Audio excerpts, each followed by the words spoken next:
تفہیم القرآن، روزانہ ایک رکوع، ترجمہ و تفسیر کے ساتھ قرآن کو سمجھیں۔ سبسکرائب کریں اور جڑے رہیں۔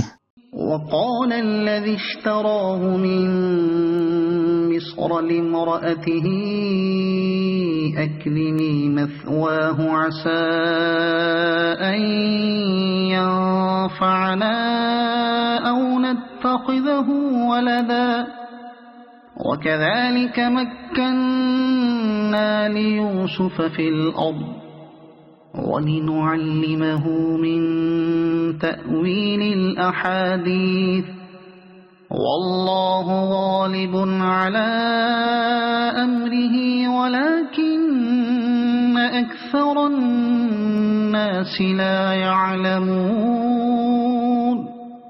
وَلَمَّا بَلَغَ أَشُدَّهُ آتَيْنَاهُ حُكْمًا وَعِلْمًا وَكَذَلِكَ نَجْزِي الْمُحْسِنِينَ۔ مصر کے جس شخص نے اسے خریدا اس نے اپنی بیوی سے کہا، اس کو اچھی طرح رکھنا، بعید نہیں کہ یہ ہمارے لیے مفید ثابت ہو یا ہم اسے بیٹا بنا لیں۔ اس طرح ہم نے یوسف کے لیے اس سرزمین میں قدم جمانے کی صورت نکالی اور اسے معاملہ فہمی کی تعلیم دینے کا انتظام کیا۔ اللہ اپنا کام کر کے رہتا ہے مگر اکثر لوگ جانتے نہیں ہیں۔ اور جب وہ اپنی پوری جوانی کو پہنچا تو ہم نے اسے قوت فیصلہ اور علم عطا کیا۔ اس طرح ہم نیک لوگوں کو جزا دیتے ہیں۔ مصر کے جس شخص نے اسے خریدا، بائبل میں اس شخص کا نام فوتیفار لکھا ہے۔ قرآن مجید آگے چل کر اسے عزیز کے لقب سے یاد کرتا ہے، اور پھر ایک دوسرے موقع پر یہی لقب حضرت یوسف علیہ السلام کے لیے بھی استعمال کرتا ہے۔ اس سے معلوم ہوتا ہے کہ یہ شخص مصر میں کوئی بہت بڑا عہدیدار یا صاحب منصب تھا، کیونکہ عزیز کے معنی ایسے بااقتدار شخص کے ہیں جس کی مزاحمت نہ کی جا سکتی ہو۔ بائبل اور تلمود کا بیان ہے کہ وہ شاہی جلوداروں یعنی باڈی گارڈز کا افسر تھا، اور ابن جریر رضی اللہ تعالی عنہ حضرت عبداللہ بن عباس سے روایت کرتے ہیں کہ وہ شاہی خزانے کا افسر تھا۔ اس نے اپنی بیوی سے کہا، تلمود میں اس عورت کا نام زلیخا لکھا ہے، اور یہیں سے یہ نام مسلمانوں کی روایات میں مشہور ہوا۔ مگر یہ جو ہمارے ہاں شہرت ہے کہ بعد میں اس عورت سے حضرت یوسف علیہ السلام کا نکاح ہوا، اس کی کوئی اصل نہیں ہے، نہ قرآن میں اور نہ اسرائیلی تاریخ میں۔ حقیقت یہ ہے کہ ایک نبی کے مرتبے سے یہ بات بہت فروتر ہے کہ وہ کسی ایسی عورت سے نکاح کرے جس کی بد چلنی کا اس کو ذاتی تجربہ ہو چکا۔ قرآن مجید میں یہ قاعدہ کلیہ ہمیں بتایا گیا ہے کہ الخبیثات للخبیثین والخبیثون للخبیثات والطیبات للطیبین والطیبون للطیبات، یعنی بری عورتیں برے مردوں کے لیے ہیں، اور برے مرد بری عورتوں کے لیے، اور پاک عورتیں پاک مردوں کے لیے ہیں، اور پاک مرد پاک عورتوں کے لیے۔ یا ہم اسے بیٹا بنا لیں۔ تلمود کا بیان ہے کہ اس وقت حضرت یوسف علیہ السلام کی عمر 18 سال کی تھی، اور فوتیفار ان کی شاندار شخصیت کو دیکھ کر ہی سمجھ گیا تھا کہ یہ لڑکا غلام نہیں ہے بلکہ کسی بڑے شریف خاندان کا چشم و چراغ ہے جسے حالات کی گردش یہاں کھینچ لائی ہے۔ چنانچہ جب وہ انہیں خرید رہا تھا اسی وقت اس نے سوداگروں سے کہہ دیا تھا کہ یہ غلام تو نہیں معلوم ہوتا، مجھے شبہ ہوتا ہے کہ شاید تم اسے کہیں سے چرا لائے ہو۔ اسی بنا پر فوتیفار نے ان سے غلاموں کا سا برتاؤ نہیں کیا بلکہ انہیں اپنے گھر اور اپنی کل املاک کا مختار بنا دیا۔ بائبل کا بیان یہ ہے کہ اس نے اپنا سب کچھ یوسف علیہ السلام کے ہاتھ میں چھوڑ دیا، اور سوا روٹی کے جسے وہ کھا لیتا تھا اسے اپنی کسی چیز کا ہوش نہ تھا۔ پیدائش باب 39 آیت 6۔ اسے معاملہ فہمی کی تعلیم دینے کا انتظام کیا۔ حضرت یوسف علیہ السلام کی تربیت اس وقت تک صحرا میں نیم خانہ بدوشی اور گلہ بانی کے ماحول میں ہوئی تھی۔ کنعان اور شمالی عرب کے علاقے میں اس وقت نہ کوئی منظم ریاست تھی اور نہ تمدن و تہذیب نے کوئی بڑی ترقی کی تھی۔ کچھ آزاد قبائل تھے جو وقتاً فوقتاً ہجرت کرتے رہتے تھے، اور بعض قبائل نے مختلف علاقوں میں مستقل سکونت اختیار کر کے چھوٹی چھوٹی ریاستیں بھی بنا لی تھیں۔ ان لوگوں کا حال مصر کے پہلو میں قریب قریب وہی تھا جو ہماری شمال مغربی سرحد پر آزاد علاقے کے پٹھان قبائل کا ہے۔ یہاں حضرت یوسف علیہ السلام کو جو تعلیم و تربیت ملی تھی اس میں بدویانہ زندگی کے محاسن اور خانوادہ ابراہیمی کی خدا پرستی و دینداری کے عناصر تو ضرور شامل تھے، مگر اللہ تعالیٰ اس وقت کے سب سے زیادہ متمدن اور ترقی یافتہ ملک یعنی مصر میں ان سے جو کام لینا چاہتا تھا اور اس کے لیے جس واقفیت، جس تجربے اور جس بصیرت کی ضرورت تھی، اس کے نشو و نما کا کوئی موقع بدوی زندگی میں نہ تھا۔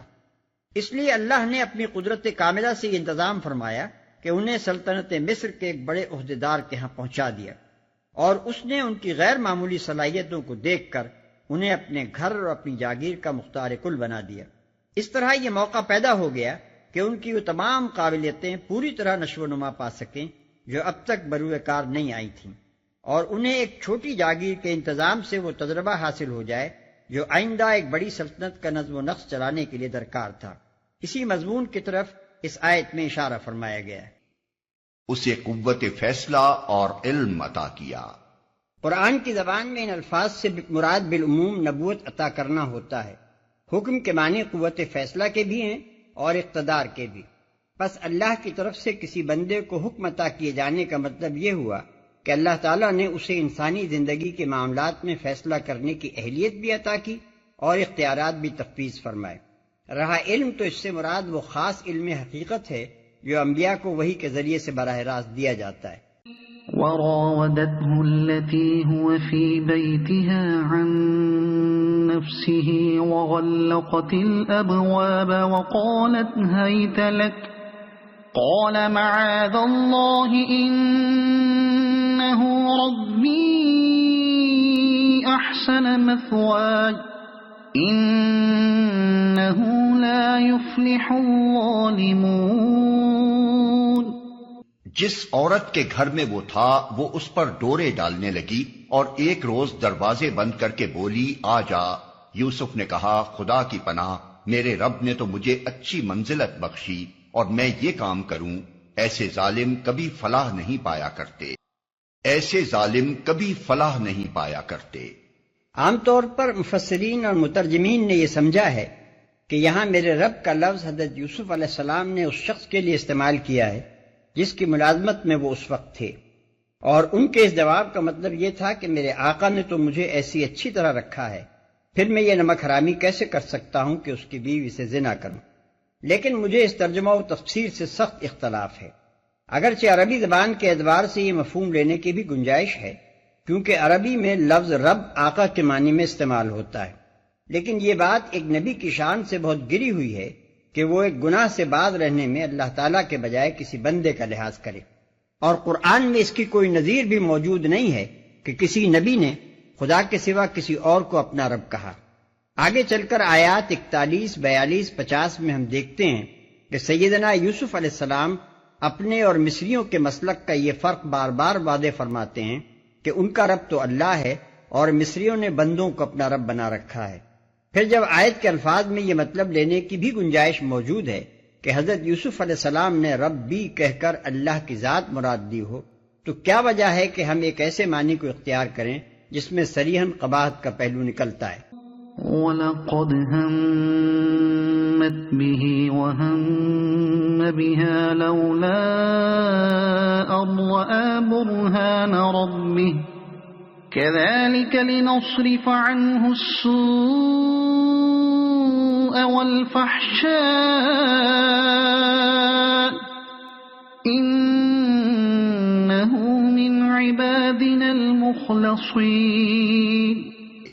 وہ اس کی طرف بڑھی اور یوسف بھی اس کی طرف بڑھتا اگر اپنے رب کی برہان نہ دیکھ لیتا۔ ایسا ہوا تاکہ ہم اس سے بدی اور بے حیائی کو دور کر دیں۔ در حقیقت وہ ہمارے چنے ہوئے بندوں میں سے تھا۔ اگر اپنے رب کی برہان نہ دیکھ لیتا۔ برہان کے معنی ہے دلیل اور حجت کے۔ رب کی برہان سے مراد خدا کی سجھائی ہوئی وہ دلیل ہے جس کی بنا پر حضرت یوسف علیہ السلام کے ضمیر نے ان کے نفس کو اس بات کا قائل کیا کہ اس عورت کی دعوت عیش قبول کرنا تجھے زیبا نہیں ہے۔ اور وہ دلیل تھی کیا؟ اسے پچھلے فقرے میں بیان کیا جا چکا ہے، یعنی یہ کہ میرے رب نے تو مجھے یہ منزلت بخشی اور میں ایسا برا کام کروں، ایسے ظالموں کو کبھی فلاح نصیب نہیں ہوا کرتی۔ یہی وہ برہان حق تھی جس نے سیدنا یوسف علیہ السلام کو اس نوخیز جوانی کے عالم میں ایسے نازک موقع پر معصیت سے باز رکھا۔ پھر یہ جو فرمایا کہ یوسف بھی اس کی طرف بڑھتا اگر اپنے رب کی برہان نہ دیکھ لیتا، تو اس سے عصمت انبیاء کی حقیقت پر بھی پوری روشنی پڑ جاتی ہے۔ نبی کی معصومیت کے معنی یہ نہیں ہے کہ اس سے گناہ اور لغزش و خطا کی قوت و استعداد سلب کر لی گئی ہے، حتیٰ کہ گناہ کا صدور اس کے امکان ہی میں نہیں رہا ہے، بلکہ اس کے معنی یہ ہیں کہ نبی اگرچہ گناہ کرنے پر قادر ہوتا ہے، لیکن بشریت کی تمام صفات سے متصف ہونے کے باوجود اور جملہ انسانی جذبات، احساسات اور خواہشات رکھتے ہوئے بھی وہ ایسا نیک نفس اور خدا ترس ہوتا ہے کہ جان بوجھ کر کبھی گناہ کا قصد نہیں کرتا۔ وہ اپنے ضمیر میں اپنے رب کی ایسی ایسی زبردست حجتیں اور دلیلیں رکھتا ہے جن کے مقابلے میں خواہش نفس کبھی کامیاب نہیں ہونے پاتی، اور اگر نادانستہ اس سے کوئی لغزش سرزد ہو جاتی ہے تو اللہ تعالیٰ فوراً وحی جلی کے ذریعے سے اس کی اصلاح فرما دیتا ہے، کیونکہ اس کی لغزش تنہا ایک شخص کی لغزش نہیں ہے، ایک پوری امت کی لغزش ہے۔ وہ راہ راست سے بال برابر ہٹ جائے تو دنیا گمراہی میں میلوں دور نکل جائے، تاکہ ہم اس سے بدی اور بے حیائی کو دور کر دیں۔ اس ارشاد کے دو مطلب ہو سکتے ہیں، ایک یہ کہ اس کا دلیل رب کو دیکھنا اور گناہ سے بچ جانا ہماری توفیق و ہدایت سے ہوا، کیونکہ ہم اپنے اس منتخب بندے سے بدی اور بے حیائی کو دور کرنا چاہتے تھے۔ دوسرا مطلب یہ بھی لیا جا سکتا ہے، اور یہ زیادہ گہرا مطلب ہے، کہ یوسف علیہ السلام کو یہ معاملہ جو پیش آیا تو یہ بھی دراصل ان کی تربیت کے سلسلے میں ایک ضروری مرحلہ تھا۔ ان کو بدی اور بے حیائی سے پاک کرنے اور ان کی طہارت نفس کو درجہ کمال پر پہنچانے کے لیے مصلحت الہی میں یہ ناگزیر تھا کہ ان کے سامنے معصیت کا ایک ایسا نازک موقع پیش آئے، اور اس آزمائش کے وقت وہ اپنے ارادے کی پوری طاقت پرہیزگاری اور تقوی کے پردے میں ڈال کر اپنے نفس کے برے میلانات کو ہمیشہ کے لیے قطعی طور پر شکست دے دیں۔ خصوصیت کے ساتھ اس مخصوص طریقہ تربیت کے اختیار کرنے کی مصلحت اور اہمیت اس اخلاقی ماحول کو نگاہ میں رکھنے سے بآسانی سمجھ میں آ سکتی ہے جو اس وقت کی مصری سوسائٹی میں پایا جاتا تھا۔ آگے رکوع 4 میں اس ماحول کی جو ایک ذرا سی جھلک دکھائی گئی ہے، اس سے اندازہ ہوتا ہے کہ اس وقت کے مہذب مصر میں بالعموم اور اس کے اونچے طبقے میں بالخصوص صنفی آزادی قریب قریب اسی پیمانے پر تھی جس پر ہم اپنے زمانے کے اہل مغرب اور مغرب زدہ طبقوں کو فائز پا رہے ہیں۔ حضرت یوسف علیہ السلام کو ایسے بگڑے ہوئے لوگوں میں رہ کر کام کرنا تھا، اور کام بھی ایک معمولی آدمی کی حیثیت سے نہیں بلکہ فرمانروائے ملک کی حیثیت سے کرنا تھا۔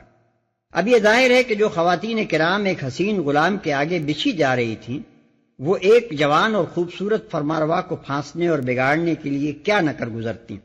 اسی کی پیش بندی اللہ تعالیٰ نے اس طرح فرمائی کہ ایک طرف تو ابتدائی میں اس آزمائش سے گزار کر حضرت یوسف علیہ السلام کو پختہ کر دیا، اور دوسری طرف خود خواتین مصر کو بھی ان سے مایوس کر کے ان کے سارے فتنوں کا دروازہ بند کر دیا۔ واستبق الباب وقدت قميصه من دبر وألف يا سيدها لدى الباب قالت ما جزاء من أراد بأهلك سوءا إلا أن يسجن أو عذاب أليم۔ آخر کار یوسف اور وہ آگے پیچھے دروازے کی طرف بھاگے، اور اس نے پیچھے سے یوسف کا قمیص کھینچ کر پھاڑ دیا۔ دروازے پر دونوں نے اس کے شوہر کو موجود پایا۔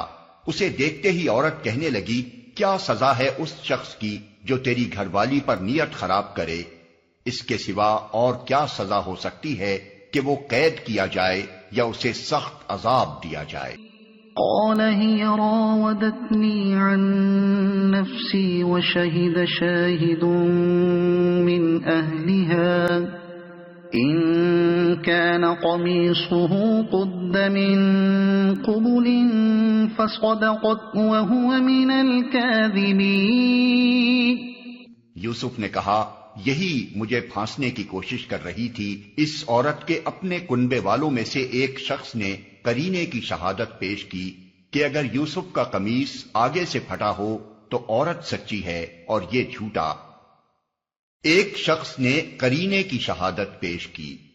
اس سے معاملے کی نوعیت یہ سمجھ میں آتی ہے کہ صاحب خانہ کے ساتھ خود اس عورت کے بھائی بندوں میں سے بھی کوئی شخص آ رہا ہوگا، اور اس نے یہ قضیہ سن کر کہا ہوگا کہ جب یہ دونوں ایک دوسرے پر الزام لگاتے ہیں اور موقع کا کوئی گواہ نہیں ہے تو قرینے کی شہادت سے اس معاملے کی یوں تحقیق کی جا سکتی ہے بعض روایات میں بیان کیا گیا ہے کہ یہ شہادت پیش کرنے والا ایک شیرخوار بچہ تھا جو وہاں پنگھوڑے میں لیٹا ہوا تھا، اور خدا نے اسے گویائی عطا کر کے اس سے یہ شہادت دلوائی، لیکن یہ روایت نہ تو کسی صحیح سند سے ثابت ہے اور نہ اس معاملے میں خامخواہ معجزے سے مدد لینے کی کوئی ضرورت ہی محسوس ہوتی ہے۔ اس شاہد نے قرینے کی جس شہادت کی طرف توجہ دلائی ہے وہ سراسر ایک معقول شہادت ہے، اور اس کو دیکھنے سے بیک نظر معلوم ہو جاتا ہے کہ یہ شخص ایک معاملہ فہم اور جہاندیدہ آدمی تھا جو صورت معاملہ سامنے آتے ہی اس کی تہ کو پہنچ گیا۔ بعید نہیں کہ وہ کوئی جج یا میجسٹریٹ ہو۔ مفسرین کے ہاں شیرخوار بچے کی شہادت کا قصہ دراصل یہودی روایات سے آیا ہے۔ ملاحظہ ہو اقتباسات تلمود، اسپال اسحاق ہرشون، لندن، 1880، صفحہ 256۔ وَإِن كَانَ قَمِيصُهُ قُدَّ مِن دُبُرٍ فَكَذَبَتْ وَهُوَ مِنَ الصَّادِقِينَ، اور اگر اس کا قمیص پیچھے سے پھٹا ہو تو عورت جھوٹی ہے اور یہ سچا۔ مطلب یہ ہے کہ اگر یوسف علیہ السلام کا قمیص سامنے سے پھٹا ہو تو یہ اس بات کی صریح علامت ہے کہ اقدام یوسف علیہ السلام کی جانب سے تھا اور عورت اپنے آپ کو بچانے کے لیے کشمکش کر رہی تھی۔ لیکن اگر یوسف علیہ السلام کا قمیص پیچھے سے پھٹا ہے تو اس سے صاف ثابت ہوتا ہے کہ عورت اس کے پیچھے پڑی ہوئی تھی اور یوسف اس سے بچ کر نکل جانا چاہتا تھا۔ اس کے علاوہ قرینے کی ایک اور شہادت بھی اس شہادت میں چھپی ہوئی تھی، وہ یہ کہ اس شاہد نے توجہ صرف یوسف علیہ السلام کے قمیص کی طرف دلائی۔ اس سے صاف ظاہر ہو گیا کہ عورت کے جسم یا اس کے لباس پر تشدد کی کوئی علامت سرے سے پائی ہی نہ جاتی تھی۔ حالانکہ اگر یہ مقدمہ اقدام زنا بالجبر کا ہوتا تو عورت پر اس کے کھلے آثار پائے جاتے۔ فَلَمَّا رَأَىٰ قَمِيصَهُ قُدَّ مِن دُبُرٍ قَالَ إِنَّهُ مِن كَيْدِكُنَّ إِنَّ كَيْدَكُنَّ عَظِيمٌ يُوسُفُ أَعْرِضْ عَنْ هَٰذَا وَاسْتَغْفِرِي لِذَنبِكِ إِنَّكِ كُنتِ مِنَ الْخَاطِئِينَ۔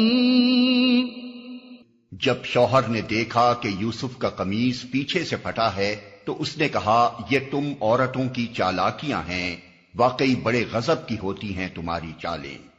یوسف اس معاملے میں درگزر کر، اور اے عورت تو اپنے قصور کی معافی مانگ، تو ہی اصل میں خطاکار تھی۔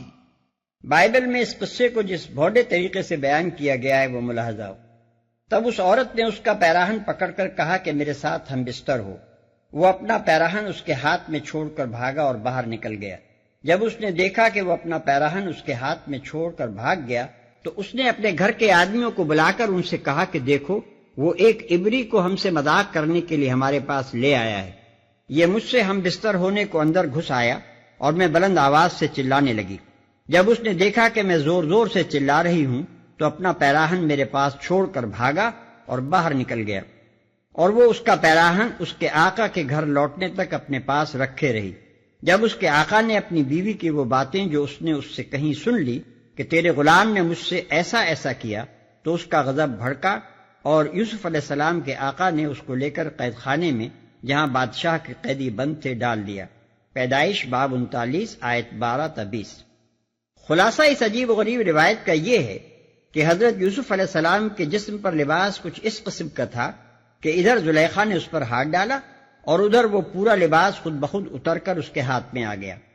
پھر لطف یہ ہے کہ حضرت یوسف علیہ السلام وہ لباس اس کے پاس چھوڑ کر یوں ہی برہنہ بھاگ نکلے، اور ان کا لباس یعنی ان کے قصور کا ناقابل انکار ثبوت اس عورت کے پاس ہی رہ گیا۔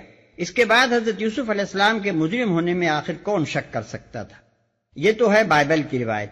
رہی تلمود تو اس کا بیان ہے کہ پوتیفار نے جب اپنی بیوی سے یہ شکایت سنی تو اس نے یوسف علیہ السلام کو خوب پٹوایا، پھر ان کے خلاف عدالت میں استغاثہ دائر کیا، اور حکام عدالت نے حضرت یوسف علیہ السلام کے قمیص کا جائزہ لے کر فیصلہ کیا کہ قصور عورت کا ہے، کیونکہ قمیص پیچھے سے پھٹا ہے نہ کہ آگے سے۔ لیکن یہ بات ہر صاحب عقل آدمی تھوڑے سے غور و تأمل سے بآسانی سمجھ سکتا ہے کہ قرآن کی روایت تلمود کی روایت سے زیادہ قرین قیاس ہے۔ آخر کس طرح یہ باور کر لیا جائے کہ ایسا بڑا ایک ذی وجاہت آدمی اپنی بیوی پر اپنے غلام کی دسترازی کا معاملہ خود عدالت میں لے گیا ہوگا؟ یہ ایک نمایاں ترین مثال ہے قرآن اور اسرائیلی روایات کے فرق کی، جس سے مغربی مستشرقین کے اس الزام کی لغزش صاف واضح ہو جاتی ہے کہ محمد صلی اللہ علیہ وسلم نے یہ قصے بنی اسرائیل سے نقل کر لیے ہیں۔ سچ یہ ہے کہ قرآن نے تو ان کی اصلاح کی ہے اور اصل واقعات دنیا کو بتائے ہیں۔ اگر آپ کو یہ ویڈیو پسند آئی ہو تو اسے لائک کریں، دوسروں تک پہنچانے کے لیے شیئر کریں، اور مزید ایسی ہی معلوماتی ویڈیوز کے لیے ہمارے چینل عبد المالک ہاشمی کو سبسکرائب ضرور کریں۔ نئی اپڈیٹس کے لیے بیل آئیکن دبائیں تاکہ آپ کو ہماری ہر نئی ویڈیو بر وقت مل سکے۔ آپ کی حوصلہ افزائی ہمیں مزید بہترین مواد بنانے میں مدد دے گی۔ شکریہ۔